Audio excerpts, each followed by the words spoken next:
చెప్పమ్మా మరి ఎట్ట సంగతి ఏంది ఏం చెప్పదలుచుకున్నాం ఇవాళ ఆడబిడ్డలకు?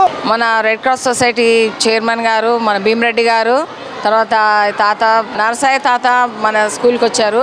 సుప్రభ మేడం, సందర్శిని హోటల్ సుప్రభ హోటల్ మేడం మీరన్నీ తెలియదు మాకు.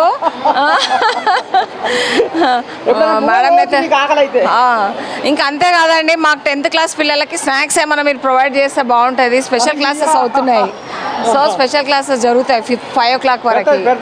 సో వాళ్ళకి ఏమైనా స్నాక్స్ మీరు ఇస్తే చాలా సంతోషము. Thank you for this pads. వాళ్ళకి ఆల్రెడీ మేము మెన్స్ట్రల్ హైజీన్ గురించి చెప్తాం మేడం. వాళ్ళకి జీసీఈసీ అనే అంటే గర్ల్ చైల్డ్ ఎంపవర్మెంట్ క్లాసెస్ అవుతాయి. సో దాంట్లో మేము డీటెయిల్గా మెన్స్ట్రల్ సైకిల్, హైజీన్ వాటన్నిటి గురించి నేర్పిస్తాము. So they know everything. మేము టాయిలెట్ క్లీనింగ్ కూడా చాలా ఇంపార్టెన్స్ ఇస్తున్నాము. So we're taking care of machines ఉన్నాయి మనకి, వాటిలో మిషన్ యూజ్ చేసి వాళ్ళు వాటిని డిస్పోజ్ చేస్తున్నారు. So 3 machines we have. That is also there. Dustbins also we kept. So everything we are doing madam, doing our best. Thank you. మీరు అందరూ వచ్చి మా స్కూల్కి మా పిల్లలకి ఇవన్నీ ఇస్తున్నందుకు చాలా థ్యాంక్స్.